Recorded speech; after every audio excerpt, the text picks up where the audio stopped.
Bismillahirrahmanirrahim. Assalamualaikum warahmatullahi wabarakatuh. Alhamdulillahi rabbil alamin, wassalatu wassalamu ala asyrafil anbiya wal mursalin, nahmaduhu wa nasta'inuhu wa nastaghfiruh wa na'udzu billahi min shururi anfusina wa min sayyiati a'malina, may yahdihillahu fala mudilla lahu wa man yudlil fala hadiya lahu. Rabbi shrah li sadri wa yassir li amri wahlul 'uqdatam min lisani yafqahu qawli. Amma ba'd. Alhamdulillah, bersyukur pada Allah Subhanahu wa taala kerana pada pagi ini dapat kita bersama. Insya-Allah pada pagi ini saya akan sambung perbincangan Kitabut Tauhid pada bab yang ke-22. Yang mana bab yang ke-22 ini iaitu tindakan Rasulullah sallallahu alaihi wasallam dalam melindungi tauhid dan menutup setiap jalan yang boleh membawa kepada syirik. Dia tajuk ni sebenarnya kalau kita perhati pun dia ada banyak persamaan dengan tajuk-tajuk sebelum ini. Tak apalah, cuma dia ada sudut-sudut beza dia. Ada beberapa perkara yang berbeza. Cuma sebagai anak ini sebagai pengukuhan. Jadi dalam rangka nak mentahqiqkan tauhid supaya tauhid ini sentiasa bersih daripada unsur syirik dan juga untuk menutup setiap jalan yang boleh membawa kepada syirik. Di sini Rasulullah ni dia bukan sekadar sebut secara lisan, tetapi apa tindakan yang perlu kita buat. Tindakan yang perlu kita buat. Yang mana dengan tindakan itu kira-kira akan tertutup pintu syirik itu. Itu maksudnya. Jadi telah kita bincang sebelum ini sebahagiannya. Cuma untuk maklumannya dalam bab ini penulis ini dia kemukakan 3 dalil. Tak termasuk dalil huraian tu. Huraian tak ada juga ayat Quran tu. Maksudnya kalau kita perhatikan di sini teks yang dia cuba highlight itu ada 3 dalil. 1 ayat Al-Quran dan 2 daripada hadis Nabi sallallahu alaihi wasallam. Okey, cuba kita tengok dalil yang pertama. Kalau kita anani muka surat 238 lah. Surah At-Taubah ayat 128 itu. Itu dalil pertama. Allah Subhanahu wa taala berfirman, "Laqad ja'akum rasulun min anfusikum azizun 'alaihi ma 'anittum harisun 'alaikum bil mu'minina raufur rahim." Boleh jumpa ni ayat 128 surah At-Taubah. Dia beza banyak juga tu muka surat tu. Apa maksudnya?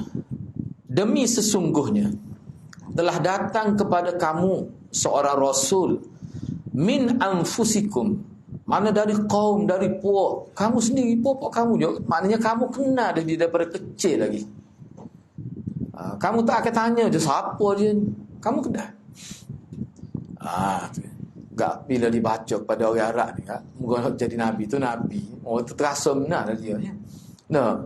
Kadang-kadang nabi tu sepupu dia, anak dara dia. Baik. Apa dia sifat nabi ni? Selain daripada hak kamu sebut dia tu al-amin, dia tu bagus, hak Quran sebut. Terasa daripada puak, daripada kaum sendiri. Berat terasa olehnya penderitaan yang kamu alami. Sifat rasul ni kalau dia akan terasa susah, sedih, sakit. Bila mana kamu rasa sakit, kamu rasa sedih, kesusahan kamu tu memberi kesan kepada dia. Ya, jiwa dia tu bukan jiwa orang panggil ni, kita panggil jiwa nahnuniyah, kekitaan, bukan ananiyah. Dia sangat menginginkan, harisun alaikum, dia sangat menginginkan bagimu. Inginkan apa? Keimanan dan keselamatan. Dan dia ni raufun, penyantun, rahimun, penyayang terhadap orang-orang beriman. Bahasa Arab dia tulis bil mu'minina raifun. Raufun rahimun bil mu'minin lah maksudnya. Tapi dia tukar gitu bunyi lebih licin lagi. Ni pasal Quran.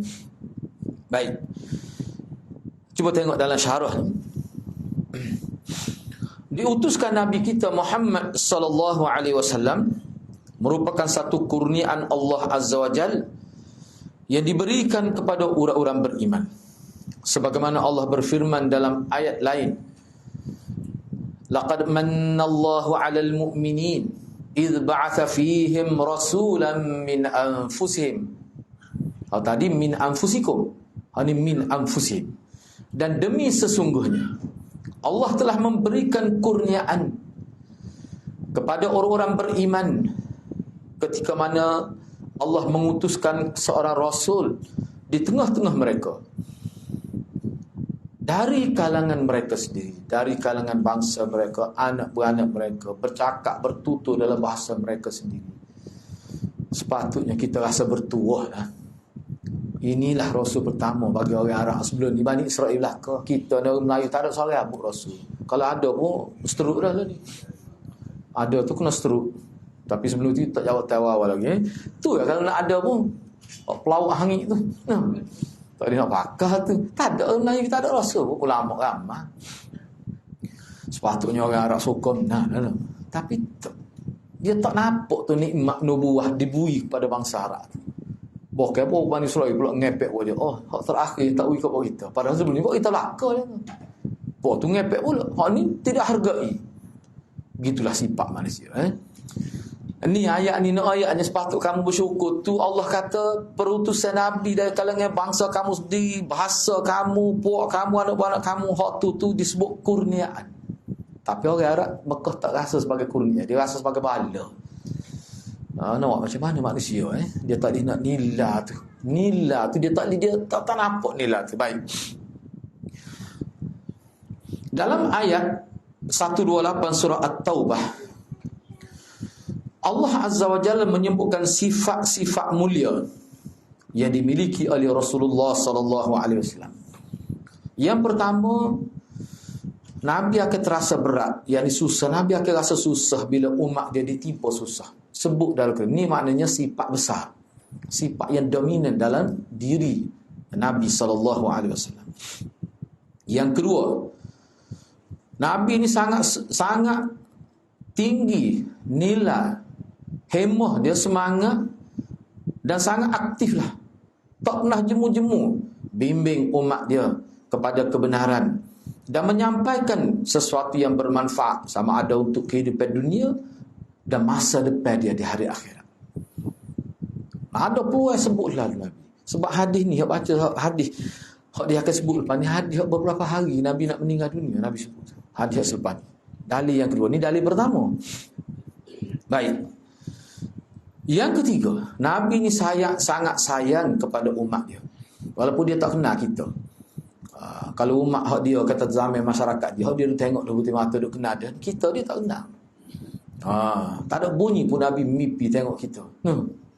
Tak ada bunyi pun. Kita pun tak mimpi. Dah molek. Maka sifat-sifat yang dimiliki oleh Rasulullah sallallahu alaihi wasallam terhadap umat ini menjadikan beliau yang pertama memperingatkan umatnya dari syirik, yang mana hal itu merupakan dosa terbesar. Tanda bukti Nabi saya pada umat dia, sebut semua jangan buat syirik.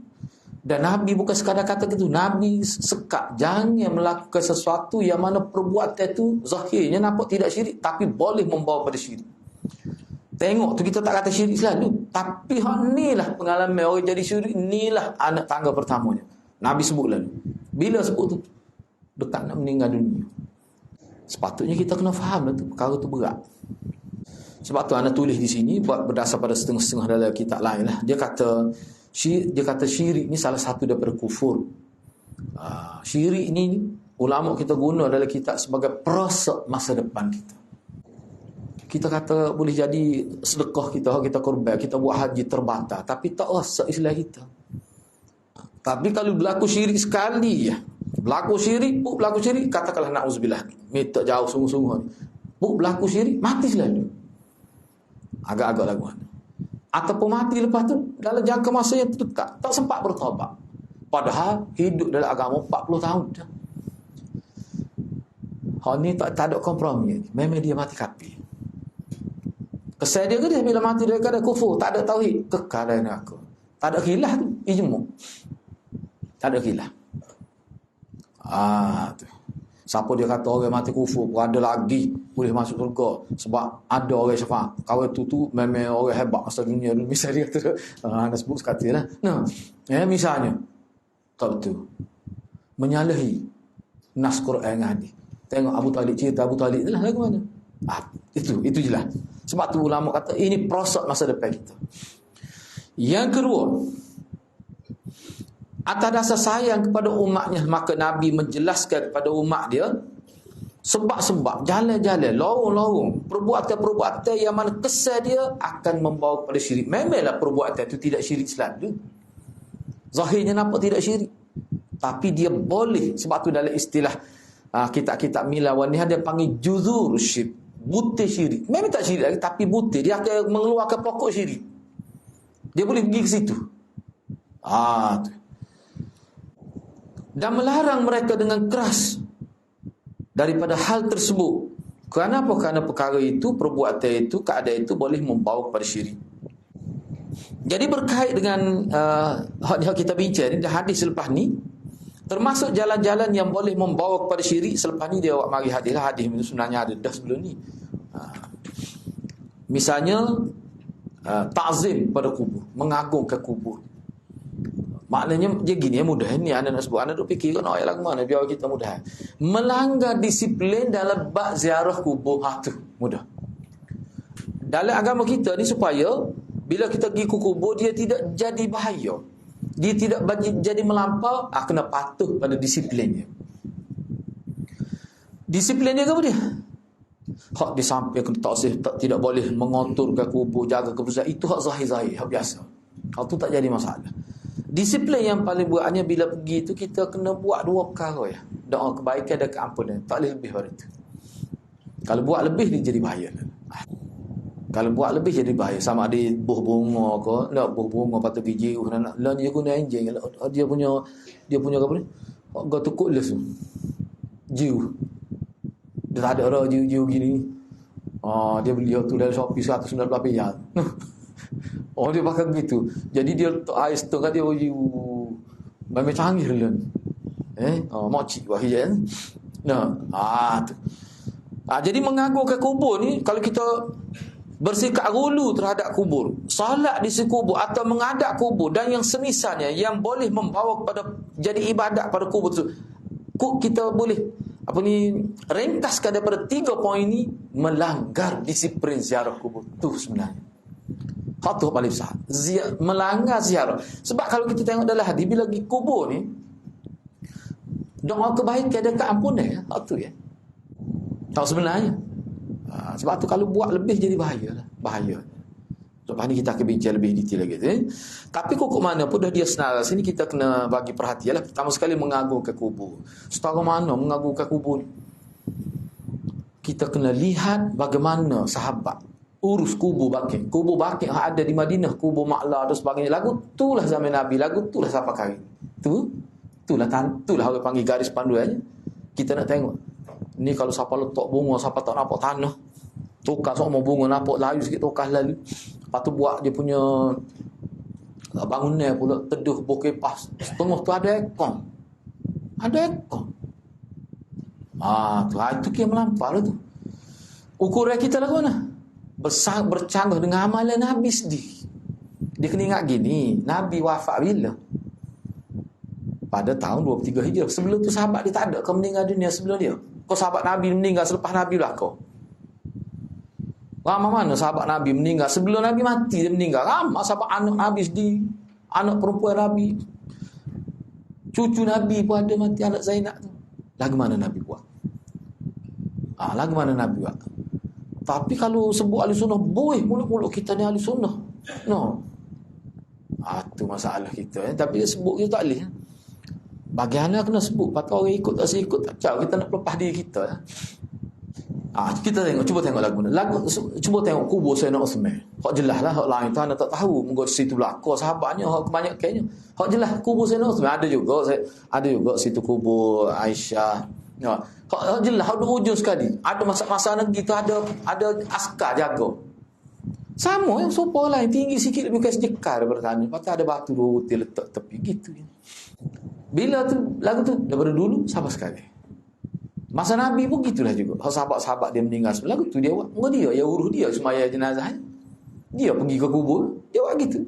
Maknanya hak tu hak sunnah. Jadi hak tu buat lah ni ikut siapa? Tu ikut perasaan, emosi, nenek moyang dan sebagainya. Akhir sekali tanah tu jadi milik dia. Cuba letak gali tanah orang lain situ. Jakak mula. Tak boleh apa tak tu. Jadi tanah dia dah tu. Tak betul gitu. Sebab tu kubur jadi luah. Lepas so tanah kubur. No, apa? Dah kubur baru ni tak lihat penuh lah. Orang mati tu tak benar tanah tindak atas dia. No. Jadi kalau tidak ikut sunnah ke dia jadi pelik lah. Jadi pelik. Jadi jelas kan. Semaya ikut Nabi. Gini-gini. Tak boleh. Hukum sahal semua bergantung pada ajaran Nabi lah. Kau ni sah. Ni batal gini. Semua bergantung. Hak tu apa tak ikut. Jadi kalau ikut tu insya-Allah tak akan kena ni. Ni. Orang panggil penyebab pada syirik. Sebab kubur ni daripada dulu lagi. Zaman Bani Israel lagi. Ada dah penyakit ni. Ni. Dan mana-mana agama pun ada ni. Baik. Faedah. Yang pertama, Nabi SAW memperingat kepada umat dan menjauhkan mereka dari perbuatan syirik. Hak ni Nabi tak ada kompromi, tak ada tolak ansur dalam lepas ni. Serta menutup secara total segala jalan yang boleh membawa kepada syirik. Hak tu jelas. Yang kedua, peringatan nikmat Allah peringatan tentang nikmat Allah atas para hambanya dengan mengutus Rasulullah SAW yang mulia kepada mereka. Jadi perutusan Nabi itu satu nikmat yang paling besar. Dan perkara ini ditazkirah oleh Allah kepada manusia. Dan keadaan Nabi SAW yang berasal daripada kalangan mereka sendiri, sepatut mereka sambut Nabi ini secara besar-besaran.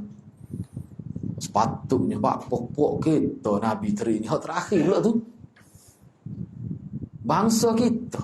Sepatut orang-orang politik sepapu jahat dia boleh baca dah tu dari segi politik tu. Pokok kita sikit lagi. So kadang-kadang anak mari mikir dah. Katakanlah dia ikut Nabi pokok dia ni dah. Memang dia jadi orang hebat, orang payah apa dengan Nabi. Moga dia cerdik Abu Jahal ni. Bukan bodoh kata lelaki jadi ketua tu. Tapi nyalawan Nabi sampai mati dia keadaan tidak Islam. Bahkan masa dia mati dalam peperangan Uhud tu sebenarnya ada peluang lagi ketika dia sakit tu. Dia tak boleh bangun tapi mulut kecil lagi. Mulut segar molek. Nabi suruh cari. Sahabat tanya macam mana sekarang? Mana kalau dia mengucap memang diterima. Tak sih. Rebah dah tak boleh nak gerak dah. Cuma boleh bercakap. Dia kata aku malu dia kata. Sebab apa? Sebab orang yang bunuh aku petani seperti kamu. Dia panggil petani kau sahabat. Sepatutnya orang yang bunuh aku penjual hebat sebab aku juga. Tengok dia gelar lagi nak mati tu. Dia gelar lagi. Dia gelar petani. Malu aku sebagai seorang hebat ketua tiba-tiba bunuh aku tukang kebun petani. Salah lagi tu. Maka sahabat tikar dia. Kena sini. Tikar tanah tembuh. Sampai ke perut. Tembuh. Kena tanah. Masuk mata dari tanah. Mati dia. Mana kalau dia mengucap tu memang Nabi timur lagi. Tapi nasib dia nak. Baik. Yang ketiga, pujian terhadap nasab Rasulullah SAW, di mana Nabi berasal dari bangsa Arab. Bukan bangsa Arab campur, bangsa Arab asal. Bukan campur tidak.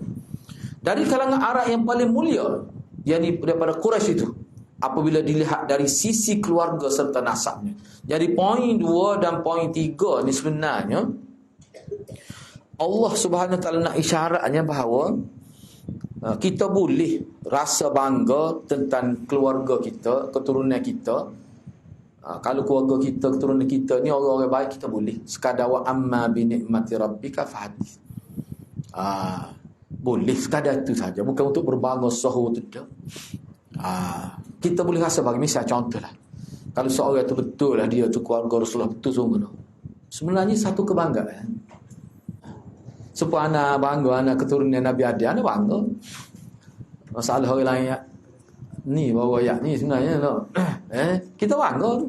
No. Anak seorang tu no. Tidak jadi masalah. Apa tu? Sebab itu fitrah. Tak salah pun kita rasa bangga. Kalau betul. Cuma ni ulama kata kalau keturunan Rasulullah betul lah ni, dia kena mikir dalam bentuk yang lain. Apa dia? Tanggungjawab. Sebab bila kita ngaku kita keturunan Rasulullah sekarang 1400 tahun, maknanya di situ dia ada satu tanggungjawab. Dan kalau kita tak jaga tu, dia akan timbul fitnah. Itu kesal dia. Sebab tu setengah-setengah Ni dalam kitab yang nak baca, setengah-setengah tu dia tak sengkaku dia keluarga Rasulullah. Dia takut terfitnah, takut tak pada. Keluarga Rasulullah lagu ni. Tak tinggal pun. No, takut orang kata gitu. Dia senyap. Ada juga gitu. Tu orang yang bagus lah. Tapi setengah-setengah tu memang dia promosi. Buka gerai. Promosi. Tengok dalam internet lah, boleh ada satu kan sebut dah berapa orang bersahabat kita. Ada di Indonesia tu dia buat kajian lah. Kalau 1400 tahun sampai zaman kita ni, kalau ada misalnya contohlah, kalau keturunan zaman Nabi sampai kita ni, kalau kita kata keturunan tu generasi ke-38, contoh saja ni. Contoh ni Ni tidak ada berkenaan dengan hak mati ni. Cuba fikir, maknanya satu-satu generasi dia akan mula melahirkan anak ketika umur berapa. Sebab anak tengok kalau tu anak umur 102 tahun tu, maknanya masa dia hidup tu orang panggil dia ada anak, dia ada cucu, dia ada cicit, dia ada ciak. 5 keturunan, 5 generasi bermula dengan dia. Tu umur dia 102 tahun. Setengah-setengah orang tu kada lapar. Tak tahu siapa pun 100 tahun. Sebab setengah tu misalnya contoh kalau mak anak misalnya, dia nikah umur 15. Maknanya dia anak, lepas tu cucu 3, ciak. Tak sepayah anak, tengah segala lagi. Maknanya mungkin 2 generasi boleh jadi 7. Dia umur berapa ya? Maknanya kalau kita kira-kira tu, tak mungkin 3 generasi ke-38 duduk sampai kita. Dia mesti sesek dengan 50, generasi ke-50. Boleh kira diri. Itu bahasa dia panggil bincang dari sudut orang panggil nasab lah tu. Kita nak ambil kira di Indonesia sudah mula bincang kau. Jadi bila bincang gitu timbul satu keraguan yang tinggi. Ya, awak ni generasi yang ke-38. Cuba kira Nabi. Lepas tu tak kan 60 tahun, setiap 60 tahun baru tu biar anak. Boleh faham tak maksud tu? Boleh faham tak? Kadang-kadang setengah orang 18 ni ke 19 boleh anak tu. Kadang-kadang ni ke awal tahun, tak ada akhir tahun. Covid dah 2. Maknanya satu generasi saya kadang-kadang tu dalam tempoh 50 tahun ya. Boleh 5 generasi tu. Tak kalau 1400 tahun. Cuba kira. Sebab tu dia kata yang kesesek generasi ke-50. Ni ke-38 ni. Maknanya sekali mana tempoh beranak tu 40 tahun lebih. Paling kurang lah kita tu. Ataupun lebih lagi. Boleh di 60 tahun baru tubik anak. Nak boleh tubik 38. Cuba kira. Jadi makna timbul beberapa kesangsian lah. Kesangsian di situ kan.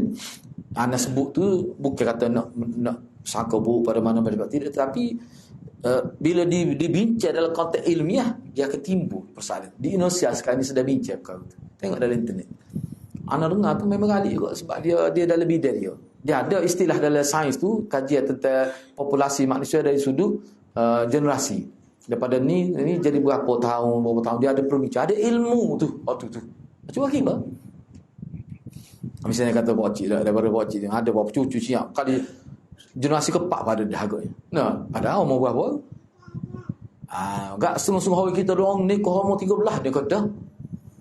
Bak mati kau dia mati tu kak. Kadang-kadang anak dia tua pada dia apa? No. Siapa orang tanya mana sulung lu? No.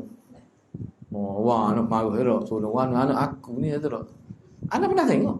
Anak pergi. Dia cucu teri, tahu cucu teri. Cucu teri tu kau saya masuk dalam dia pun dekat kawasan Bukit Tonggek panggil. Bukit Tonggek ibu nama. Dia lagi tidur gitu tak nak balik. Jumpa seorang perempuan dia ni kau umur 15 tahun, anak dia hanya 13. Kecil tu aja. Ya dah masuk anak memang anak kecil tak apa tu yang kecil mak kecil pun. Kita bersalah juga tu. Jadi an tengok umur 15. Dia sebut dia kata anak dia nikah lah. Kau cuba bayangkan dengan dia suka dia boleh buat kerja kampung, boleh pelada lagi. Enggak orang ni dia nak boleh mati berapa generasi ni akan ada ni. Boleh ada 8 generasi boleh ada kata. Kalau dia umur 100 tahun kat baru nah tu. Cucu cicit kita tak usi nak sebut tu. No. Tu sore tu. Cuba bayangkan kalau 1400 tahun. Tu. Baik. Kita pergi seterusnya. Ni bab nasab. Kok mana pun kenapa Allah sebut min anfusikum min anfusim. Sebabnya manusia ni secara fitrah dia akan berbangga kalau orang hebat tu dari puak dia. Apa kita orang Melayu kita tiba-tiba dilantik menjadi pemimpin dunia, kita akan bangga orang Melayu. Saya sekali dia kecik Melayu di pentah dunia tu, oh kita rasa itu kacau Kelantan pun. Lega kita rasa. Apa tu? Pengaruh keturunan tu. Tapi orang Arab tak berasa gitu. Puak-puak Mekah tak berasa gitu. Siapa Nabi terpaksa lari, mati, kubur duduk lain, tidak duduk Mekah. Tu kan. Yang keempat, menjelaskan kelembutan dan kasih sayang Rasulullah Muhammad sallallahu alaihi wasallam kepada orang beriman dan orang-orang kepada mukmin atau orang-orang yang beriman. Nak ayatnya Nabi ni sifat dia gitu. Jadi apa maksud nak ayat dia sebenarnya ni? Nak ayatnya bila Nabi sentuh sesuatu dalam keadaan Nabi azizun alaihi ma'anitum, harisun alal mu'minin. Harisun maknanya sangat bersampai satu, sangat kasih belah. Dia nak kebaikan. Jadi bila dia sebut jangan mulai aku, jangan buat rumah kamu supaya kubur, jangan buat kubur aku supaya tempat ibadat. Maknanya kena ambil perhatian. Sebab Nabi tak ada kepentingan peribadi. Bila dia sebut tu dia nak main. Sifat dia Quran sebut dia nak kebaikan kepada orang beriman ni. Kalau mu susah dia akan terasa susah. Maknanya dia tak senang jadi syirik. Jadi bila dia sebut perkara ni, maknanya jangan dibuat. Sebab dia ni wakil Tuhan. Kalau tak percaya ke Nabi, nak percaya siapa lagi? Itu maksud dia. Baik. Kita pergi lagi. Dalam ayat tersebut terdapat dalil tentang sikap keras dan ketegasan Nabi terhadap orang-orang kafir dan munafik. Mana tu? Tu Mana Nabi ni kepada orang beriman kak melembut, tapi kepada orang kafir memang dia tegah. Tu. Kalau kita baca seterusnya, baik tak apalah, kita pergi pada dalil yang kedua. Dalil yang kedua ni lebih nyata lagi. Diriwayatkan daripada Abi Hurairah radhiyallahu anhu, dia menyebutkan bahawa Rasulullah sallallahu alaihi wasallam bersabda, "La taj'alu buyutakum qubura wa la taj'alu qabri ila wa sallu alaihi fa inna salatakum tablughuni haitsu kuntum." Nabi kata janganlah kamu jadikan rumah kamu tu seperti kubur. Maksudnya tidak dilaksanakan ibadat di rumah. Sebab kubur ni bukan tempat ibadat. Tiba-tiba rumah jadi lagu tu, kubur jadi tempat ibadat. Balik air tu. Wala taj'alu qabri 'ida. Jangan kamu jadikan kubur aku tu sebagai tempat semacam perayaan. Dia gini, ke dalam bahasa Arab bila sebut kenapa hari raya disebut Eid. Sebab dia berulang. Siapa waktu ada pula, siapa waktu ada pula. Seolah-olah orang yang pergi ke kubur Nabi ni dia akan pergi bila? 2 waktu. Ketika hari lahir, hak mana boleh pergi tu pergi penuh. Kalau tidak dijaga. Dalilnya apa? Di Yaman. Tak tahu mana lah tu kubur Nabi tu. Nabi Hud. Kubur Nabi Hud. Padahal tak sahih pun. Kubur Nabi tak sahih kami ikut al-hadis. Cuba tengok, bila terbuka tidak dikawal. Kubur Nabi kalau tidak kawal sekolah ni tak tahu lah ke mana. Tu punya pakak giana tengok dalam video kan. Hak tempat kita ni pun ramai lagi. Hak Kelantan di Selangor lagi. Memang kita nampak. Dia tunjuk gambar daripada atas tu dengan pakaian putih, nampak supaya Arafah. Nampak supaya pada Arafah. Terkejut anak Allah kata, "Oh kita pergi siap ambil gambar selfie ke apa lagi dah." Tengok. Mana pergi semata-mata nak ziarah. Kita akan tengok selepas ni huraian hari ni. Apa yang Nabi kata jangan jadi ke kubur aku sebab mana tak perlu kamu nak mari nak ziarah kubur aku sampai jadi seolah satu upacara agama nampaknya. Tak boleh gitu. Lepas tu Nabi kata, "Dan jangan kamu jadi ke kubur aku dan perayaan. Perayaan ni bila sampai waktu 1 Syawal mesti sambut." Jadi sekarang ini setelah berlaku kepada kubur yang dikatakan kubur wali-wali. Hari mati dia. Dia buat memang buat. Tu tu kenali tu buat apa kali dah. Buat awak depan mana pula tu? Jadi Nabi tak segitu. Jelas ni sebut.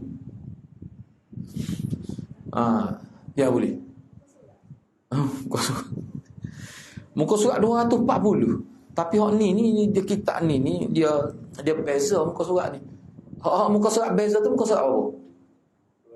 Dua nil tiga. Dia dua. Kalau satu bersih ana ni 240. So lagi 2 nil tiga. Dia ada dua cetakan ni. Baik. Jadi Nabi kata la taj'alu qabri ida. Id ada ayat dari segi bahasa, maknanya sesuatu yang berulang. Siapa masa berulang. Sebab tu orang tanya Dr. Yusuf Qaradawi. Orang tanya dia, sambut hari jadi ni perlu ke tidak? Maulid lah. Sambut hari jadi. Maulid anak kita, maulid kita. Apa jawab Yusuf Qaradawi? Tak perlu. Sebab itu tidak ada iktibar. Tak perlu. Sebab benda tu benda biasa. Tarikh tu akan boleh sama. Tak agama mana orang lahir tarikh tu. Tak ada istimewa apa pun. Misalnya tarikh kita tu. Kita ya bahasa kita. Agama mana orang berkongsi tarikh tu. Lepas tu nak sambut ke dia? Apa keistimewaan? Tak ada apa pun. Tak ada apa pun. Kalau ada Nabi buat dah. Nabi tak buat apa tarikh raya lahir Nabi Musa ke Nabi Isa ke. Tak ada. Padahal itu sejawab tu. Tak ada buat. Padahal zaman Arab jahiliah hanya baca dalam buku. Ada dah sambut hari jadi Mekah. Ni nak sambut orang-orang soleh zaman ni. Di Mekah ada dah sambut hari jadi. Budaya Arab. Tengok dalam buku-buku ni dia panggil apa nama buku? Al-Mafsal. Sebelah jilid. Bincang tentang Arab jahiliah saja. Sebelah jilid. Kita tengok budaya bab perkahwinan, bagaimana sambut hari jadi. Ada berlaku. Ada dah. Bukan kata Nabi tak telitah, tapi tak perlu sambut apa dia. Yusuf kata dia kata tak perlu. Dah taruh perah pula buat kita sambut. Apa faedah? Tak ada apa. Bahkan hak tu lebih pada tasyabuh dengan orang tidak Islam. Memang mari kot tu bahasanya sebab tu dia ada kek. Dia ada lilin. Mari kot tu. Alah ni tak dia bawa pizza pula. Pizza. Tak serius rupa. Itulah cara takwil nak suruh boleh. Sedangkan kita agama ni, agama Islam kena ingat tadi. Poin dia, agama Islam ni bersifat mengikut Nabi. Hak takwil ni orang panggil ikut ke? Nabi buat gini, tak takwil. Zahirnya tak serupa Nabi, tapi nak takwil biar tidak salah. Orang panggil ikut ke lagu tu? Orang tak panggil ikut lagu tu. Sebab tu hadirat, kalau kita baca Quran, salah satu punca ataupun jenayah yang besar yang disebut dalam Quran jenayah buat Yahudi ke dia? Takwil ajaran Nabi mereka. Hak tu memang popular sungguh dalam Quran. Allah highlight ke dia punya perangai Bani Israel itu. Dia takwil. Hak ubah kitab suci itu satu hal. Dia takwil. Kalau dia tak ubah pun dia takwil. Bila takwil berlakulah penyelewengan dari sudut maksud. Tu bahaya. Sangat bahaya. Baik. Kemudian mana hak tu hak tadi jangan jadikan rumah kamu sebagai kubur. Mana tu rumah kamu tu kena tempat ibadat. Biar faham molek. Rumah kamu tu tempat ibadat. Kubur bukan tempat ibadat. Jangan pula kamu duk buat dia sebagai perayaan. Enggak ada siapa ustaz tu siapa sambut hari raya tu. Bila lepas maya raya tu dak selesai baca ketubah. Ajak pergi kubur secara besar-besar. Padahal itu hari tu hari raya tu ni. Pergi kubur lagi tak kena langsung tu. Dengan sunnah Rasulullah. Jangan tanya tak lagi ke kubur. Tak payah tanya tu kau terlajuk tanya gitu. Tak ada siapa lagi yang pergi kubur. Orang yang bincang ni maknanya kita buat ketetapan yang tidak ditetapkan oleh Rasulullah. Seolah-olah kalau buat dia akan dilihat oleh masyarakat khususnya yang jahil ni. Rupanya salah satu upacara hari raya pergi ziarah kubur. Jual kepuk kira. Tapi pakai. Ya tak gambar kanan. Anak kelih-kelih padu. Dua, yang ketiga, wasallu alayya. Selawatlah kamu ke atasku. Lepas tu pentingnya selepas tu. Fa inna salatakum tablughuni haitsu kuntum. Ada hadrat garis haitsu kuntum garis. Situ poin paling besar. Garis haitsu kuntum. Maka sesungguhnya selawat kamu dia sampai kepada aku muduk mana pun. Hak ni kalau kita tengok dalam syarah sini dia tidak sebut dengan terang. Makna hak ni Nabi isyarat jangan duk habis pitih, jangan syaddur rihal untuk ziarah kubur dia. Tak sah. Nabi tak boleh. Maknanya kalau kamu ziarah mana-mana kubur ada kampung kamu tercapai maksud sunnah tu. Tu maksud dia. Nabi kata muduk mana mu selawat kepada aku, mu ikut sunnah aku akan sapa pahala tu. Selawatmu sapa kepada aku. Maknanya kamu akan boleh pahala. Aku janji pada kamu tu. Kamu akan boleh pahala tu. Itu maksud dia. Kenapa amal ni? Cuba kita fikir. La taj'alu buyutakum qubura. Wala taj'alu qabri idah. Dua. Lepas tu sebut wasal, selawat pada aku. Sesungguhnya selawat kamu muduk mana pun siapa. Tak nampak tu isyarat dia tu.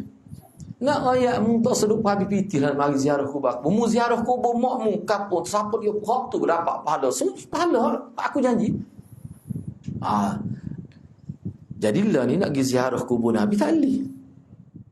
Moga di kita kata dibuat bangunan ni siapa tak boleh tengok. Dia jadi hak mana hak kira-kira hak Nabi yang dianggap kubur Nabi yang sah bagi mereka yang terbuka, situ dia pergi. Pergi ke kubur Hud, Nabi Hud. Allah hadir-hadir. Tengok dalam video lah, tarik mudah tarik. Sambutan hari Hud, hari kematian penuh pergi. Ana tengok hodok depan sekali, kepala depan kali ana rasa ana pelah tengok. Kita kelih kusipi pun kita kenal dia. No ayaknya berahi kita ke dia kelih dah. Oh dahsyat dia tak. Tengok. Maknanya rupa agama tu berubah. Rupa agama sudah berubah. Dalam bab ziaratul kubur. Baik. Hadis ini diriwayatkan oleh Imam Abu Daud dengan sanad hasan dan para perawinya adalah perawi yang thiqah. Baik, cuba tengok syarah. Ni dalil yang kedua dalam bab yang ke-22 ni. Sabda Nabi SAW, janganlah jadikan rumah-rumah kamu sebagai kubur. Jadi apa maksud jangan jadikan rumah-rumah kamu sebagai kubur? Para ulama telah memberikan dua penafsiran terhadap maksud kata-kata Nabi. Yang pertama sekali, jangan kuburkan jenazah, mana jangan buat rumah tu tempat tanya orang mati. Tu mudah. Misalnya kalau ayah dia mendengar tanya dalam rumah tu supaya Nabi, tanya dalam bilik Aisyah tu. Jangan buat gitu. Kalau Nabi ni dia ada berkaitan dengan agama. Takut jadi panggil saddu zara'i itu. Jangan buat gitu. Sebab tu dulu ingat dulu. Zaman Ustaz Hashim Yahya jadi menteri wilayah dulu kan. Syekh Majid Al-Bajuni salah seorang ahli tarikat tu. Sebab keluarganya ada terlibat ngajar dia ni. Dia ni tahu perkara gaib dalam keyakinan pengikut dia. Syekh Muhammad Zain Al-Bajuni ni dia tahu perkara gaib. Mana anak-anak bui dah kecek udah prejudi pada dia tahu. Mari jadi pakambing tak di tulang belakang. Jadi jalan 4 kaki. Disebut kerana dia tu. Baik. Bila dia mati, keluarga dia, pengikut dia, anak buah dia minta supaya dia berkebun. Bukan dalam rumah dia. Depan rumah tepi pokok bunga. Minta permohonan dengan mufti wilayah pada waktu itu, almarhum Ustaz Hashim Yahya. Jadi itu bik dalam akhbar ni, cerita ni. Saya kata tadi, kena kubur di tempat orang awam biasa. Apa tu? Ustaz Hashim Yahya dia tahu dalam penyakit dia. Dia nak ni kalau buat situ jadi tempat pemujaan lah. Tapi bila buat tempat terbuka ni, mujulah kubur tu kenalinya letak situ. Kalau tidak tak tahu. Kalau duduk tepi rumah dia tak tahu. Sebab ada cucu dia boleh bubur dengan Tok Kenali. Betul ni? Boleh bubur Tok Kenali. Dia nak pecah setah dia tanya Tok Kenali. Dia pergi semai sunat. Lepas tu dia sebut, dia kata, dia tanya Tok Kenali telah beri pengesahan. Boleh pecah. Hak kena pecah tu ayat mana? Tak anda percaya sebab kawan ini orang bagus anda kenal dia pun ngapa kerot anda kenal dia kata pecah anak, tapi dia kata dia alasan untuk kenal dia restui. Dia sebut dalam bilik guru mesyuarat lama-lama. Jadi kita kena kata apa? Nak pakai tu kenal dia tak ada. Siapa setahun tu hadir-hadirat. Nak ayatnya zaman kita sudah kena penyakit tu. Mana kalau lek dia akan jakit. Penyakit ni dia berjakit. Baik. Yang pertama jangan kebumikan mayat dalam rumah besar. Itu penafsiran pertama. Maksud la taj'alu buyutakum kubura tu, itu salah satu. Yang kedua, hak ni hak kebanyakan ulama timur yang kedua ni. Ulama kata hak ni hak lebih tepat. Yang kedua, apa dia? Janganlah mengosongkan rumah dari salat sunat. Janganlah tak semaya salat di rumah. Janganlah tak berdoa semasa duduk dalam rumah. Janganlah tak baca Quran masa duduk dalam rumah. Tuan nasuh untuk mudah-mudahan.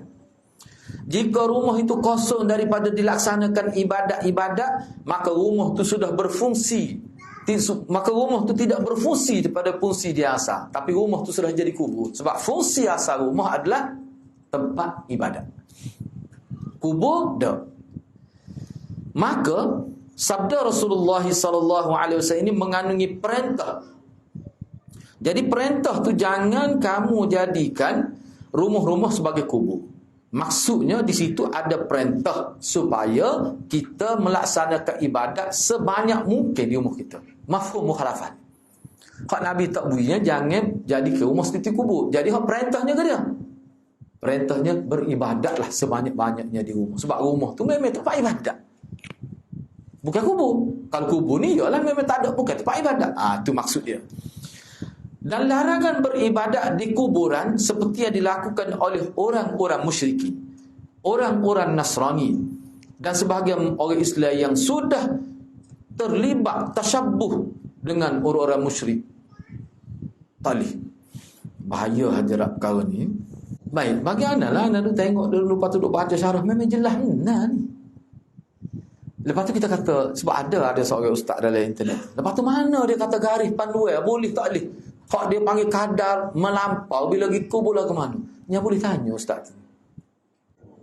Ustaz ni bila dia pergi ke Bukit Uhud, dia kata Nabi, ni tanah saya ni sahabat, ni tanah dia boleh wayak sosok gitu, tegai dengan tokak dia, puk dia tak ni. Apa mepek kape kuliah mati sini, lepas tu dia balik ke belakang sini, dia tengok Nabi tak buat gitu. Besok ustaz ni.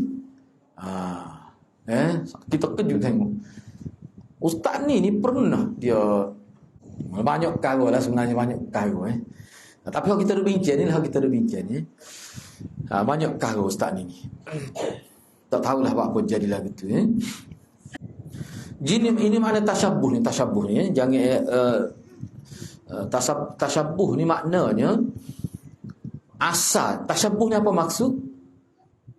Asalnya perbuatan tu perbuatan ahli agama lain. Kalau dalam konteks ni asalnya bukan dia serupa dengan kita serupa dengan dia. Kata tadi ni amalan pokok dia. Sebabnya orang yang tidak Islam ni, yang hidup beragama, yang bukan agama Islam, kubur ni mereka sangat besar kan, mereka agung kan. Kubur. Cuba tengok Kristian lagu mana. Tak boleh dah tanya lain. Kubur dia tu comel. Jangan kira lah. Cuba tengok dalam internet, cek berapa. Anda pernah tengok sampai 10,000 dia punya gota apa ni? Gau dia panggil tu. Kita ke 50 hiyah ya.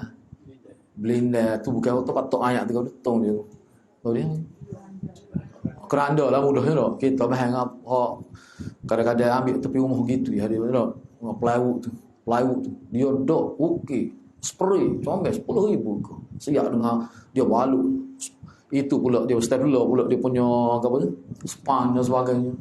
Kemain. Tu orang kafir. Jadi kalau kita buat gitu, tu dipanggil tasyabbuh. Tu Nabi tak benar. Dalam bab kubur ni sunnah dia pedoman kita kubur sahabat. Hak itulah Nabi. Nabi yang urus kubur sahabat. Nabi yang urus. Kita kena ingat. Jangan kita tengok ni kubur Wahabi. Tak, Nabi urus lagu tu. Nabi urus kubur sahabat dia. Muka sahabat dia ramai mana mati lebih dulu daripada dia. Baik, faedah daripada.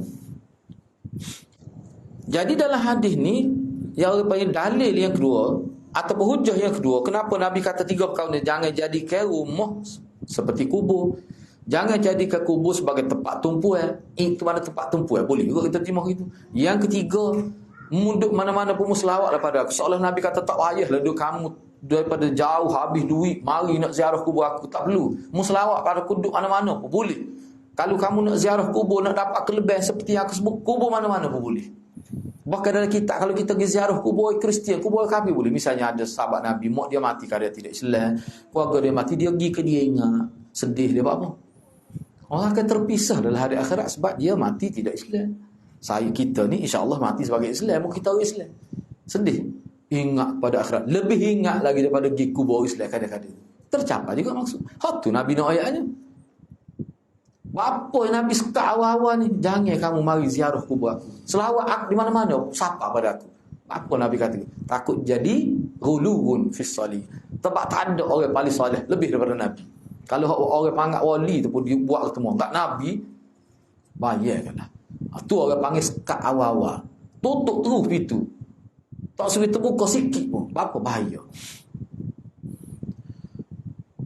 Menutup jalan-jalan yang membawa pada syirik. Iyalah zahir. Tidak syirik selalu. Seperti salat di sisi kubur.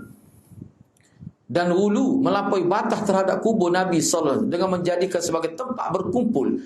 dan dimaksudkan mari daripada kampung halaman untuk pergi ziarah. Itu maksud dia. Sehingga akhirnya diadakanlah ziarah-ziarah khusus pada tarikh-tarikh yang khusus. Semua ni terlarang. Hak kubur Nabi Hud tu dia ada tarikh khusus. Tarikh tu mana orang yang terlibat dengan ajaran tu, dia kunci dah tarikh. Tarikh tu dia kosong lah setiap tahun. Tu orang panggil kemudian. Tu orang panggil Eid. Cukup masa pergi supaya raya. Tanpa tarikh satu raya lah. Jadi lagu tu juga tarikh. Tarikh mati orang kubur tu. Tu tadi. Hak tu serupa dengan orang tidak Islam. Cuba tengok dah. Cuba tengok. Kalau kita tengok contoh kita kata Kristian. Cuba tengok. Kalau dalam cerita-cerita kita tengok. Dia memang dia itu dah tarikh tu. Hari masa hari mak dia meninggal dunia. Dia pergi kubur tu. Hari tu dia cuti tu. Setiap tahun dia buat gitu. Nabi tak benar buat gitu. Kadang-kadang dia pergi tu anak duduk jauh. Duduk di benua lain pun balik berapa hari tu. Dia pergi dia tok buah ke apa kan. Dia pergi kubur tu dah. Tu. Tu lah orang panggil taklih dalam agama kita. Dia ingat tu tarikh hari dia mati. Setiap tarikh tu dia pergi. Jadi ada cara dia buat. Tu orang kafir. Kadang-kadang anak tu cuti duduk jauh. Balik ke kapal terbang. Untuk semata-mata tu. Boleh kau Islam buat kata ni. Nabi kata munduk mana-mana. Duduk di air pasir pun selawat. Munduk baca hadis. Bila sebut nama aku selawat. Sapa pada aku. Sapa tu makna boleh pahala. Tu nak ayat apa ni? Kalau orang faham maulid Nabi ni, insya-Allah dia jadi kendur tu. Dalam bab ta'zimul qabr dia jadi kendur, tidak jadi berat. Dia akan faham kehendak Nabi dalam bab kubur setara mana. Yang kedua, disyariatkan selawat dan salam kepada Nabi SAW. Duduk di benua mana, duduk di mana pun. Hak tu hak syariat. Baik, kalau anda tanyalah. Ada ke satu riwayat Nabi sebut arah daripada atas arah dan Nabi letak fadilah ke ziarah kubur dia sekurang. Ada ke tak? Ada? Tak ada. Sahadis tak ada. Kalau Nabi sebut tentang ziarah kubur tu umum. Tak ada sebab hadis Nabi siapa mari ziarah kubur aku gini-gini kelebihan. Untuk kubur dia saja. Tak ada. Sebab tu Nabi kata, seolah-olah kita boleh kata, kalau nak dapat kelebihan ziarah kubur, tak payah kamu duduk menyusah, duduk negeri kamu, benua kamu, 8 jam, direct naik kapal tu bagi, tu nak kos berapa habis? Puluh-puluh ribu habis. Tak payah nak dapat kelebihan ziarah kubur. Ziarah kubur tepi rumah kamu, boleh. Seolah Nabi nak kata gitu. Lepas tu kami nak selawat kepada aku, ingat aku, duduk mana-mana pun boleh. Tu Nabi nak ayat sebenarnya. Pernah faham ni? Yang ketiga, mendekat kepada kubur Nabi tidak memiliki kelebihan sama sekali. Maknanya kita pergi setengah-setengah orang tu bila pergi ke kubur Nabi tu dia rasa tempat mustajab doa. Tak ada sebuah riwayat sebut doa di kubur Nabi mustajab doa. Hak Nabi ayatnya di Raudhah. Kalau Mekah ni banyaknya. Kat Multazam dan sebagainya dekat Kaabah tu kawasan tu. Pelik semua. Dia ada pelik. Masalah ngaji untuk guru kita Maulana berkata, mana agama Islam daripada Allah Subhanahu Wa Taala, dia tak bercanggah ajaran itu. Dia tak akan bercanggah aja. Bila Nabi tak benar tu kubur, dia jadi tak ada. Dia salah buat kenyataan kubur aku lebih pada kubur lain. Tak ada salah gitu. Maknanya serius sungguh. Tidak jadi sepuluh jual rokok tak boleh gini letak di kotak rokok tu kena cancel, tapi jual alik-alik. Dia tak akan jadi gitulah. Bila Nabi larang sesuatu tu, semua ajaran Nabi tu dia akan ke arah merealisasikan larangan itu. Tidak double standard lah. Yang keempat, larangan bermusafir dari jarak yang jauh dengan maksud untuk ziarah kubur Nabi. Ini tak ada. Sebenarnya maksud tak ada tu kenapa hal lah kita pergi ke Madinah. Memang kita pergi ke Madinah tu kerana masjid. Lepas tu kalau teringat aku tu sekadar tu ya. Bukan kata duduk di rumah tu pergi tu pula gata kubur. Mekah tu nombor 2. Kaabah tu nombor 2. Masjid nombor 2. Kubur Nabi. Tak boleh lah tu. Tak boleh. Dia kena fikir gini mudah ya dalam agama. Apa buat haji dengan umrah tak berkait dengan Masjid Madinah?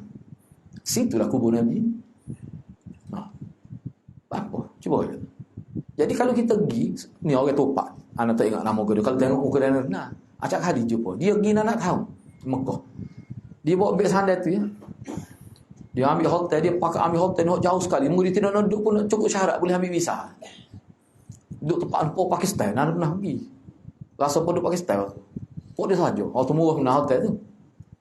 Tu standard Pakistan lah. Standard dia. Dia kata, saya ni lama dia tak pergi Madinah. Muka duk pergi nak tahu pergi. Lepas tu bila dia tak pergi Madinah, dia boleh jimat sampai 35% kos. Dia tak pergi Madinah. Sebab dia pergi sama muda. Nak tahu. Isteri dia berapa kali dia pergi seorang dia. Dia urus. Dia buat secara DIY gitu.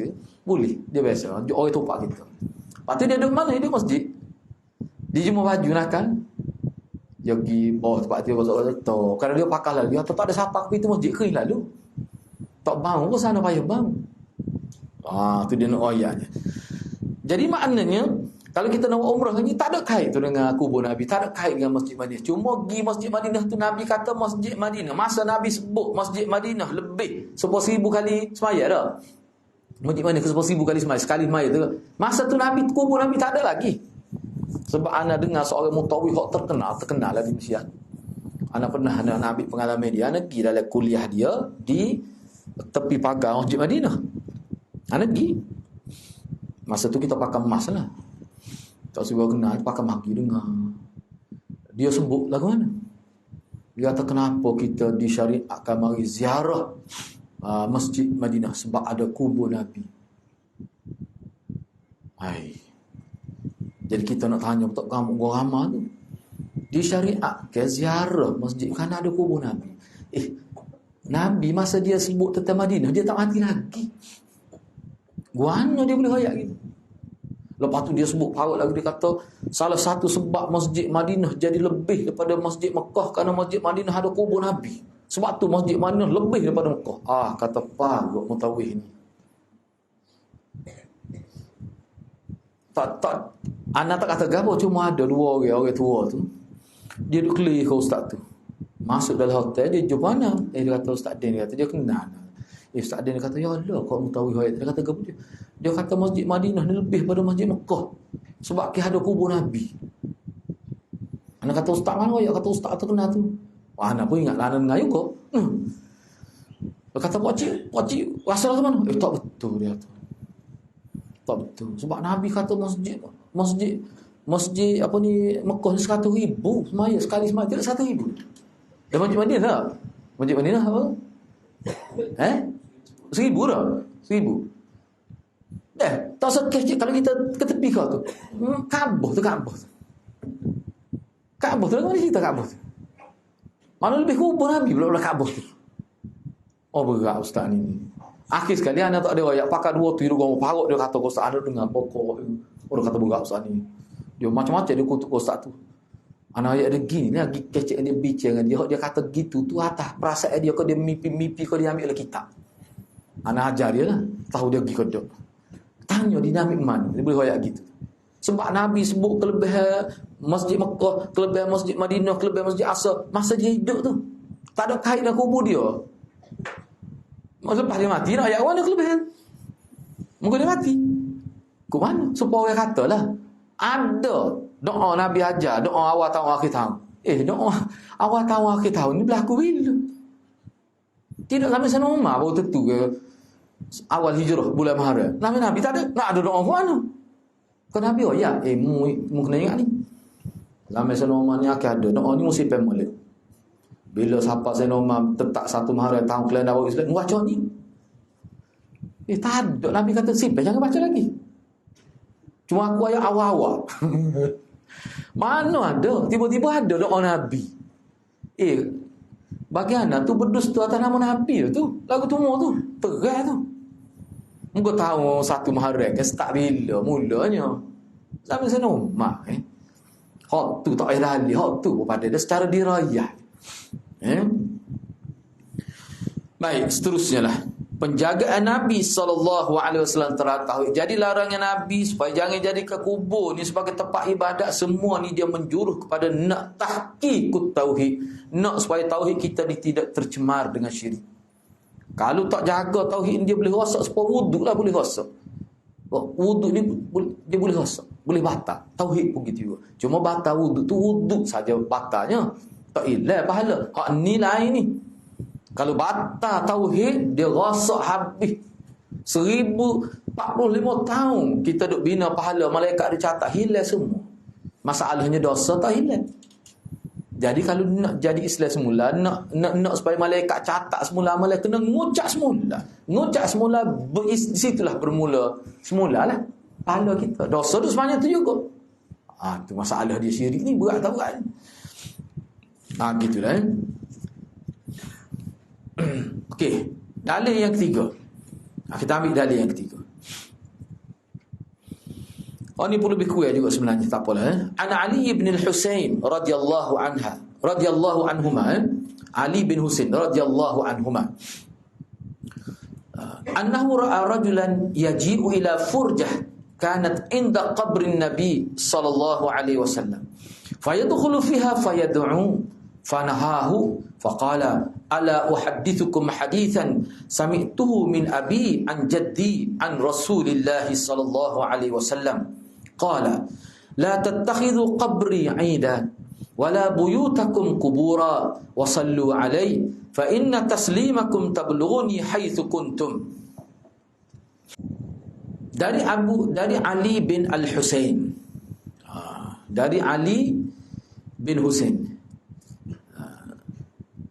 Ni Ali ni cucu Sayyidina Ali. Dia apa ni? Ali Zainal Abidin. Ali Zainal Abidin. Ni antara imam Syiah. Dia tidak imam Syiah ni, Syiah kata. Syiah sandar. Dia tak libat ahli sunnah ni. Daripada Ali bin Husain radhiyallahu anhuma, bahawa dia melihat seseorang datang ke salah satu celah pada kuburan Nabi, lalu masuk dalam. Mana kubur Nabi pada waktu ditutup dah adalah lubang sikit. Dia teruk masuk ke lubang tu. Furjah tu. Dia masuk dalam kawasan kubur, bukan masuk dalam kubur, masuk dalam kawasan kubur. Ada lalu pada tutup dah tu, dulu pun tutup dah. Muka bilik Aisyah tu.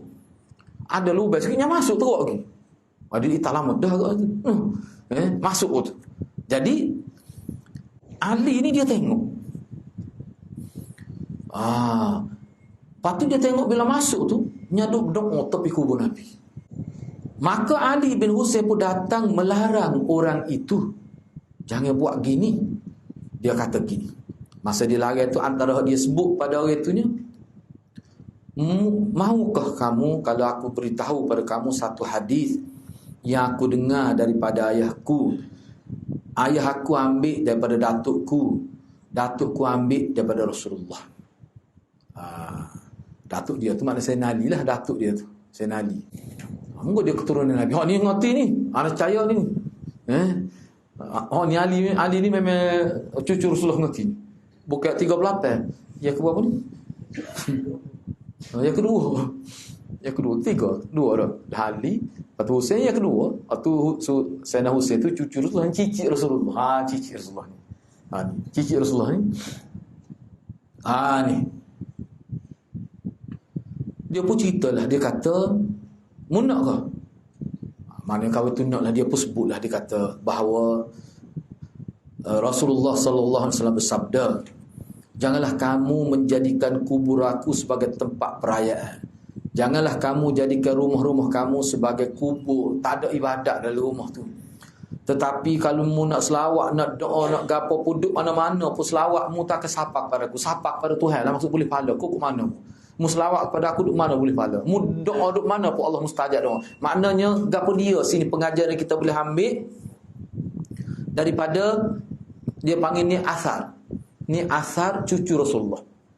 Ali bin Husain ni bin Ali bin Abi Talib lah. Ali bin Husain, Husain bin Ali, Ali bin Abi Talib bin Abdul Muttalib tu. Tu. Dia nak ayat ke dia?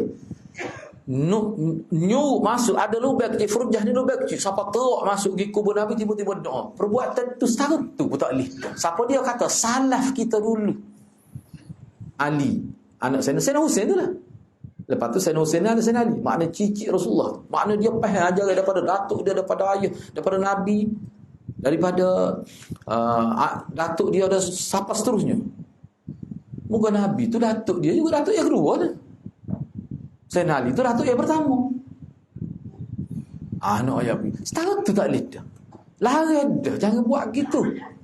Mana perbuatan lagu tu dalam pandangan salaf kita dulu, Ali bin Husain ni perbuatan tu supaya orang panggil melaku jadi ke kubur supaya ibadat. Padahal pergi doa ya. Bukan duduk khabar gitu dah. Bukan duduk zikir melompat tumpah kuat. Tak, tidak gitu. Pergi doa ya. Tak boleh dah. Maknanya tutup tu tak buka lasur tu. Sebab bahaya. Padahalnya pergi doa kubur. Kalau kita nak sebut lah, biarlah sebut lah. Tepi kubur tu kan ada raudhah tu. Aku pun tidak pergi situ. Pongkong tak kepala dah. Kalau kita lah kita tak apa tolong ni mau tak erti. Raudhah tu. Raudhatun min riyadil jannah ma baina manbari wa qabri. Dengar tak? Apa ni? Haudi tu, haud antara kubur dekat tempat ibadat tu, tempat pun mihrab tu lah. Panggil raudhah tu lah. Ada satu lokasi raudhatun min riyadil jannah. Apa situ ke kelebihan Nabi sebut? Tiba-tibanya pergi masuk ke lubang tu. Masuk gendong situ. Tak boleh dah setara tu. Tak kita lah. Tidak lagu tu. Berat. Akad daerah. Selepas bosah lepas lalu lepas mana. Dia buat jisman dulu lepas. Siapa? Selawat. Siapa kubur. Start di Pondok Tung Nadi. Tak tahulah kalau demo ni ada zaman ni kali hilik kepala dia. Ketemu. Lepas tu kita kata ni berapa tahun ni dia Sayyidina Ali, lepas tu Sayyidina Hussein, lepas tu cucu dia. Ada dah berlaku gitu. Tapi pokok dia laris lalu. Gila lalu. Dia gila lalu tu sebut tu. Dia tengok. Gitu, mau nak dengar ke seolah dia kata gini. Dia kata tak boleh buat gitu. Nak dengar ke satu hadis. Kalau aku dengar daripada tok aku, dia riwayat tentang kubur ni lah. Jangan kamu jadikan kubur tu sebagai tempat ibadat. Maknanya pergi dengan tujuan khusus, pergi nak doa seolah-olah mesti ada anggap baik tu dalam hati tu, kubur tempat mustajab doa dan sebagainya. Padahal raudhah tepi tu ya. Tu kan. Baik, faedah kita perhabiskan sikit hari ni. Yang pertama, larangan dari berdoa di sisi kubur Nabi sallallahu alaihi wasallam demi menjaga kemurnian tauhid. Kau kita pergi kubur Nabi doa juga di masuk kubur Abu Salam. Jangan bawa gitu. Wis salah ya, salam. Atau wis salah tak apa. Nak doa di tepi raudhah. Kamu duk itu apa kubur. Doa. Tadi tu. Dia jangan ikut perasaan. Biar ada dalil. Kalau ada dalil ana pun nak buat. Kalau ada dalil, tunggu kita pakai buat. Lepas tu doa keampun ni tu lain. Kita doa keampun ni. Doa supaya Allah tempatkan Nabi maqam Mahmud. Tu tak apa. Baca tak apa tu. Lepas tu tepi dia Sayyidina Bakar, doa pada Sayyidina Bakar, doa pasal tu tak apa. Tu sunnah. Doa kebaikan dan keampunan. Yang kedua, disyariatkan mengingkari kemungkaran dan mengajari orang-orang yang tidak tahu. Maknanya dalam bab ni kena bertegah. Tengok Ali bin Hussein tu pergi selalu tengok orang masuk. Dia kita tengok doa dalam tu. Dia baca hadis ni. Maknanya hadis ni sesuai dengan perbuatan orang itu. Kalau Nabi larang tu sesuai dengan pada hagib doa ya.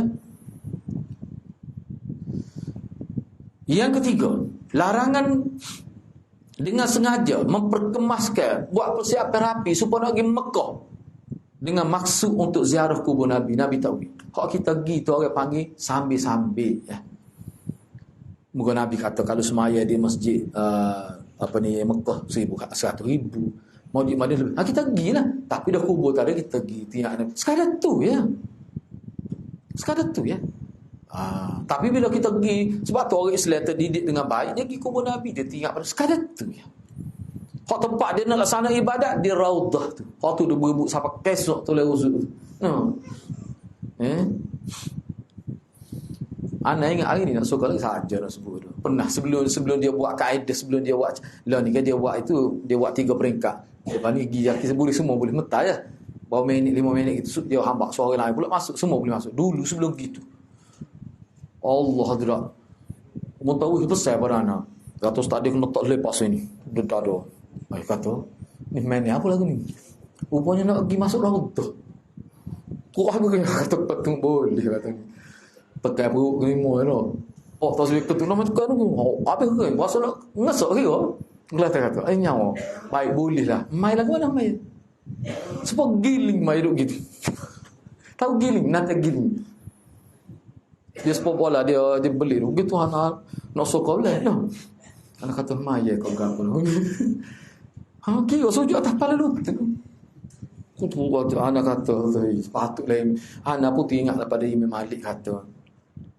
Imam Malik kata kelebihan Raudah tu sebagai motivasi untuk supaya orang duduk luar negara mari. Bukan orang duduk Madinah duduk berebut juga dengan orang.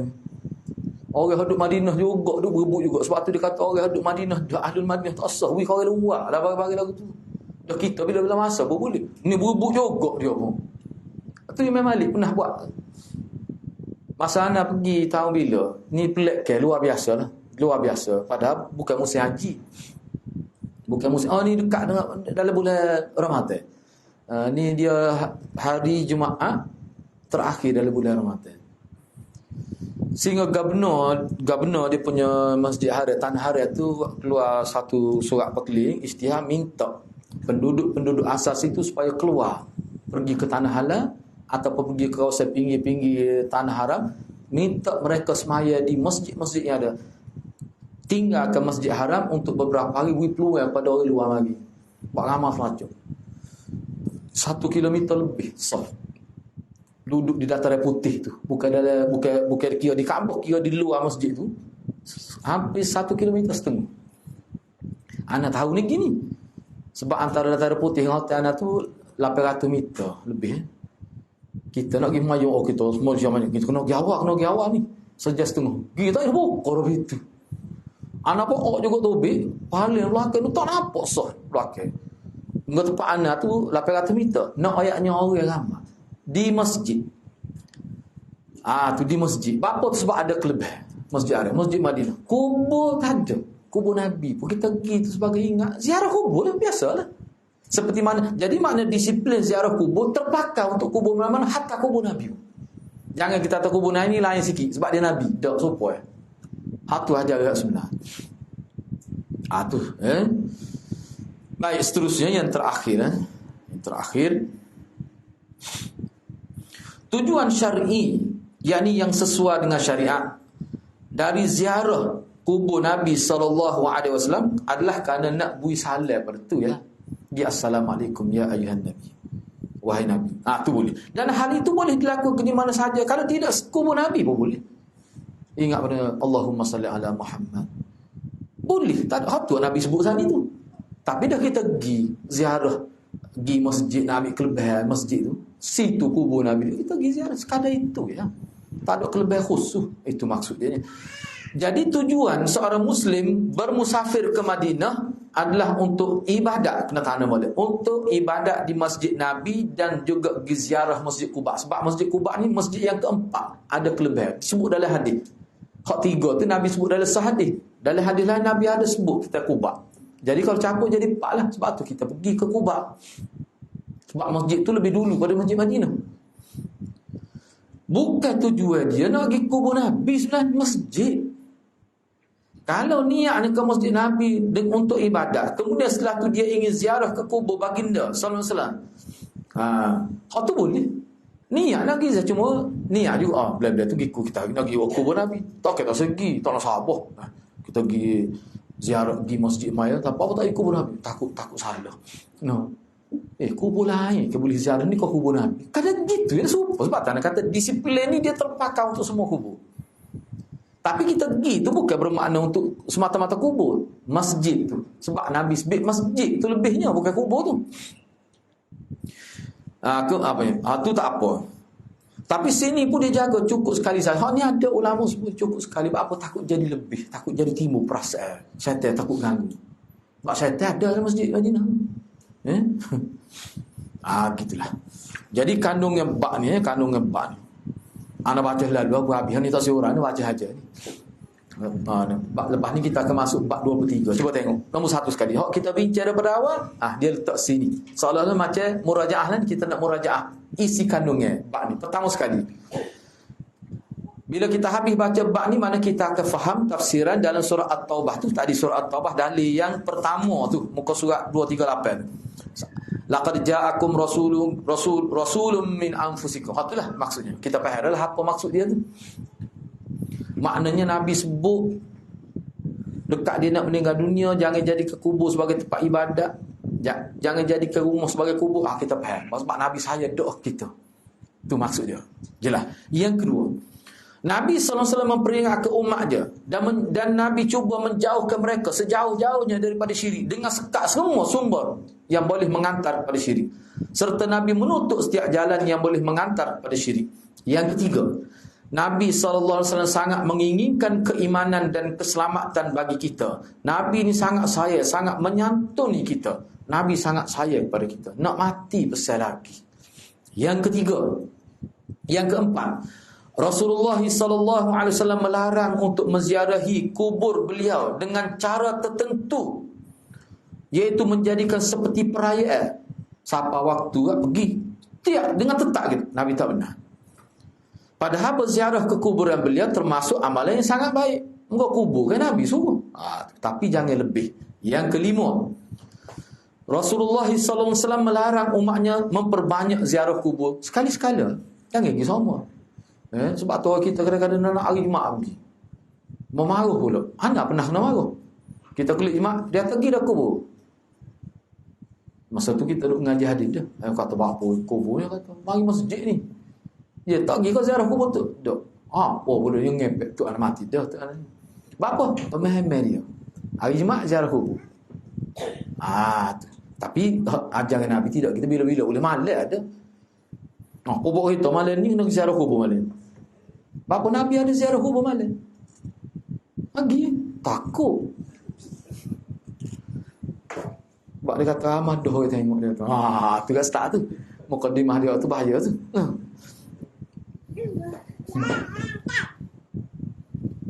Terahlah buat sekali. Anda pernah buat. Jadi lagu mana? Kita tak takut. Orang mari tengok. Pelik dia ziarah kubur malam. Dia tanya mari buat ke apa? Muju itu tak ada. Mari beli aiskrim tak ayak kita lah. Tapi kata ziarah kubur. Ziarah kubur. Oh, ingat kemari buat ke apa? Dia ingat lagi tiket nombor ekor je. Berat orang kita ni. Dia mari. Anda kata lucu. Apa tak biasa? Padahal Nabi ziarah kubur waktu malam. Tidak syarat. Boleh waktu malam boleh. Kalau nak kira ziarah lah. Maknanya ke dia. Ziarah kubur ni tak ada satu ketetapan dari segi waktu, bila, malas, tak ada ikut. Tapi janganlah terlalu banyak sangat, takut timbul isu-isu lain pula di sebalik itu. Baik. Nabi SAW menganjurkan solat sunat di rumah. Apa tu? Sebab itulah fungsi rumah sebenarnya. Maknanya rumah ni kena buat depan. Rumah ni tempat ibadat. Hak itulah timbul isu dulu. Ingat almarhum Ustaz Mak Maruk, panggil Mak Ustaz Mak Sirani ni, ada Kelantan terkenal nama dia. Dia pensyarah di Akademi Islam dulu. Anak pernah ngaji ngaji tauhid dengan dia. Di Surah Hijau ni wak comel tepi rumah Al-Fadhil Saibul Samah Tuan Mufti kan. Dia panggil apa? Surah Hijau dulu. Ingat situ. Situ Ustaz Mak ngajanya. Dia ngajar tauhid. Ni lah kini orang tanya, patut lagu mana? Rumah tempat ibadat, rumah buat dengan loan sistem riba, kan? Boleh pandai ke Ustaz semaya rumah kita ni buat dengan riba, sistem perbankan dulu tidak Islam dulu. Patut lagu mana Nabi kata rumah kamu ni tempat ibadat? Ini anda sebut jawapan dia lah. Mula-mula dia kata molek bom rumah tu, dia kata dia sebut kejuk khabar. Yang boleh gurau lagu tu. Tu hak yang pertama lah dia kata. Cuma hak anak-anak ayat nombor 2. Tapi kalau nak bom tak apa, cuma kena tengok kawasan lah molek tu. Dia kata bagus. Dia bila-bila selu pun dia hadir gurau lagu tu. Kita pun mujuk tu kata, Ustaz kau jual apa? Tak tanya lagi tu. Hak dia nak ayatnya hak nombor 2 tu. Ke dia? Dia kata awak pergi jumpa pihak bank, dia boleh kira riba ni bukan semua. Riba ni ada sebahagian. Buat keluar duit, bui kepada orang awam ke bui kepada orang untuk buat orang panggil kemaslahatan umum, makna kita tazkiyatul mal, kita bersih harta kita rumah tu dengan kita buat duit riba tu. Dia ada boleh tu. Kita tanya dia kira lah. Ada tu calculation detail ada. Dia kata gitu. Hak tu jalan benar. Sebab rumah tu riba ni bukan 100% duit tu riba, sebahagian saja. Dia panggil Rasul Ma. Biar tinggal Rasul Ma. Tinggal hak modal. Dia sebut gitu. Cuba bayar ke. Kita nak buat ibadat. Rumah tu. Hasil tu tidak bersih. Baru juga. Dia kata itulah cara dia. Mudah. Ada penyelesaian dalam agama. Yang ke-8.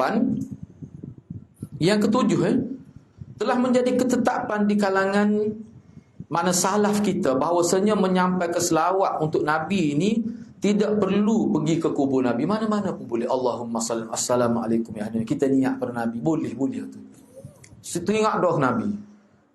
Wahai Rasulullah, aku doa kepada engkau kebaikan. Salam sejahtera kepada Rasulullah. Siapa? Doa tu siapa ke Nabi? Kita boleh pada. Itu maksudnya. Yang ke-8, alasannya ucapan selawat dan salam seseorang untuk Rasulullah akan sampai kepada beliau di mana pun dia berada. Kalau kita ada selawat itulah Allahumma salli ala Muhammad wa ala ali Muhammad kama sallaita ala, kita ada selawat tu dalam semaya dan sebagainya. Sahabat Nabi. Maka tidak perlu kita pergi ke dekat kubur Nabi, walaupun setengah orang menganggap kena buat gitulah, molek setengah orang anggap itu dalam dugaan orang. Dalam ada itu orang panggil perasaan, bukan nas. Yang terakhir, yang ke-9, Nabi kita SAW berada di alam barzakh, ditunjukkan kepada dia amal umatnya, iaitu berupa selawat dan salam untuknya. Nabi tu berada di alam barzakh. Kok kita nampak lubang kubur tu, kok tu lubang kubur, barzakh ni dia alam lain. Alam lain. Jadi maknanya sebab ada dalam hadis sebut Nabi tengok, Nabi tahu, Nabi ditunjuk pada Nabi mana umat dia ada selawat pada dia. Selawat dengan cara dia ajarlah. Mana kalau duduk selawat dengan cara dia terajar juga, tahulah dia berasa warna Nabi. Habis dulu siapa beratus-ratus ribu nak selawat. Bagaimana selawat beratus-ratus ribu? Lepas tu banyak pula selawat dia tak ajar. Nyareka beratus-ratus pula. Lepas tu dia buat ni dia bui fadilat sendiri. Baca selawat ni gini, boleh 100 seperti 100 ribu, 100 seperti 100 ribu pahala haji. Boleh, banyak semua. Parok dia beri. Jadi insya-Allah kalau kita sentiasa duduk rapat dengan Quran, rapat dengan hadis, insya-Allah Allah beri keberkatan kepada kita. Jadi untuk sesi akan datangnya minggu depan ataupun minggu depan ni kita masuk bab yang ke-23. Sesungguhnya di kalangan umat Nabi ni ada sebuah berhala seperti zaman jahiliah. Ni ada hadis khusus Nabi sebut. Maknanya kesesatan berlaku pada umat Nabi salah satu faktor kerana berjauhan dengan sunnah Nabi ni. Rasa umat dia ni sampai ada yang sembah berhala tu serupa zaman Arab jahiliah. Itu kita bincang dalam sesi akan datang insya-Allah. Okey, ada apa-apa persoalan kan? Dia nak dulu banyak ni. Dia rumah tak? Dia azan. Mana? Tak ada azan tu. Kalau nya bangun kau itu lagu mana? Dia tak ada anak pemenang. Anak kejut. Anak pergi ziarah sama dia meninggal kan, keluarga kita pergi. Tak ada seorang ustaz tu. Bila nak tu anak bangun nak akak. Dia kata nanti tu dia puasa. Anak kata azan maya ke dia masa ni waktu Tuhan. Kita pun sebab salah. Lepas tu masalah dia tanya anak pula. Dia kata tak apalah dia anak azan. Lepas dia azan dia gitu kan. Kali tengok dah anak nampak tak senang tu, kita klik kita. Sebab kita kenyuk muka kata pak buat kerja lagu ni. Dia bertanya, dia ya tak apalah dia kata. Dia gitu dia buat. Ikut sel. Ada setengah dalam tengok dalam video tu. Dia masuk ayah dia dalam tali. Masuk dalam kubur ke dia azai ke? Ada orang kata ke dia ada lali ke dia kata ikut saya ayah saya. Boleh main ke? Mudah jawab dia. Orang gini dia ada falsafah khusus ya. Tak ada tu untuk waktu salat ya azan tahu ya. Kau berkenaan dengan kalau berlaku kebakaran apa tu, waktu lama kata tak sah. Okey, ada soalan lain. Assalamualaikum. Apa ni relax kita. Apa ni adakah benar ada hadis yang mengatakan Rasulullah SAW bermimpi nampak wajah Tuhan? Bagaimana dengan hadis? Wallahualam, anak tu pun tak pernah dengar tu waktu tu. Mana sebenarnya? Wallahualam, kena tanya Maulana, anak pun tak ingat. Tak pernah dengar tu waktu tu. Mimpi jumpa Tuhan. Sebab Imam Ahmad katanya sampai 99 kali. Tak hafal leka tu. Bukan riwayat sahih pun. Lepas tu ada sebut 100, lepas tu mimpi pula. Nabi sekali amat 99. Bagi Allah setakat ana tak wani nak kata, tapi setakat yang ana tahu, setakat ngaji lupa tak pernah jumpa. Kau ada jumpa berarti? Tak ada. Telah tanyalah Maulana takut dia, tapi kalau ada ulama kita sebut lagi tak. Bab mimpi sebab gini dalam ada kita tu bab mimpi saja bincang. Tak ada sebut tu. Ada kan? Bab mimpi ya. Tak tebak mana kita. Tapi kita dah baca tak ada usah hadis pada hak tu khusus dah bincang tentang mimpi tu. Wallahu alam lah. Kecuali kalau dia ada bawa sana kita, kalau dia ada bawa hadis mungkin kita boleh check.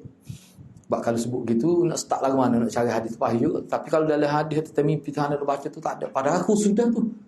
Hadis-hadis tentang mimpi. Wallahu alam, anda tak berani nak kata. Okey, ada soalan lain. Takut ada pernah dengar ke selama duk ngaji Maulana, duk ngaji Maulana ni tak? Takut ada Maulana sebut. Bak ana ngaji Maulana juga. Ya, aku tak ada sebut. Wallahu a'lam. Mudah-mudahan Allah berkati kita semua. Aku qauli hadza wa astaghfirullahal azim li wa lakum. Assalamualaikum warahmatullahi wabarakatuh.